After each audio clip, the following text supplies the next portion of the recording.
One of the ways you can score high in any exams you're writing is when you are able to know the method of how the exams are going to look like. And that is what I will share with you in this video. How you can be able to detect the exam methods while you are still studying or while you are still reading.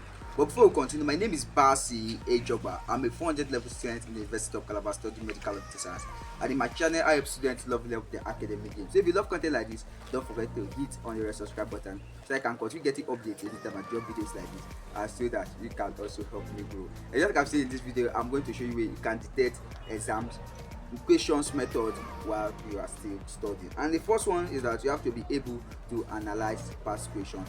Past questions are like blueprints for the first blueprint if you want to know how your exams are going to look like. Although there are some lecturers that don't have a specific method, you get to find out that some years they change, over time they change how they set their exam questions.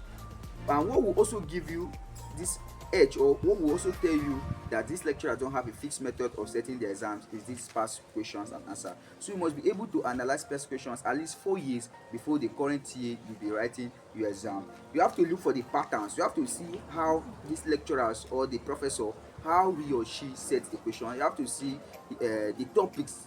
You know, some topics, some lecturers don't joke with some topics, so you have to see the pattern of their repeated questions in some of these topics. You have to also identify common question formats. Understand? Check their 4 years. Understand? Check the question format that is more prominent or predominant during these 4 years. Is it subjective, is it obj, or is it essay? Secondly, you have to attend lectures and tutorials. Attending lectures and tutorials will actually give you an edge if you are trying to detect the way exam questions will look like. When you attend lectures and tutorials, you should be able to know that key concepts, and also you should be able to know down key theories. Always note down key points. When you attend lectures, there are some things that the lecturer will not put in the notebook, or if you want to copy from your friend the notebook, or there are some things that they will not drop in the material, but they will rather say it orally. So anytime you attend lectures or tutorials, it's going to give you an edge, and you should always make sure you jot down those key concepts or theories the lecturer will say in the lecture hall. And you should always ask questions. Don't shy away from asking questions. A man that asks questions will never get lost. So always make sure you engage your lecturers, ask them questions. If possible, say ask, be bold to ask your lecturer the exam format, how the exam is going to look like. And also participate in discussion. Whenever there's a discussion in the class, group work, don't be shy, don't try to hide away, or don't try to be in the dark. Always make sure you are among the top figures. Always try to involve yourself solely in discussions in the classroom. And thirdly, you have to try to talk to previous students. When you try to talk to previous students, try to make friends with your senior colleague.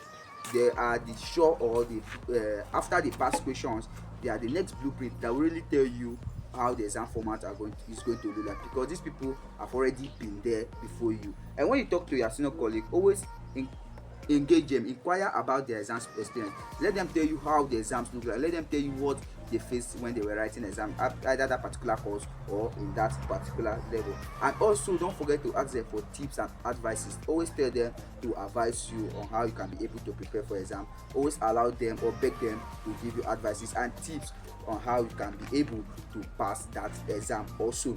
And for the fourth tip is that you have to read the course syllabus. When you are reading the course syllabus, you don't just have to read the course syllabus. The course syllabus provides you the learning objective. So whenever you are reading the course syllabus, you must always read or understand the learning objective. The learning objective is what would really tell you what you are supposed to read. You understand? And also you have to check for any specific exam guideline that is available in the syllabus in the course of your studies. And lastly on the list is that you have to pay attention to class discussions and assignment. Don't joke with your assignment, don't joke with your class discussion. Whenever you do your assignment and submit, and the lecturer tend to make correction, always take notes of that correction, because that might be a useful tip of how the lecturer thinks, or that might be the thinking pattern of that lecturer, or how that lecturer wants he or her stuff to look like. You understand my point? So these are just my personal experience and tips that I believe will really help you detect exam questions while you are still studying, or sorry, exam question format while you are still studying or while you are still reading. The first I talked about analyzing past questions. Second, I talk about attending lectures and tutorials. The third, I talk about discussing to previous students who have been there before you. The fourth is by reading the course syllabus, and the fifth is by paying attention to class discussions and assignment.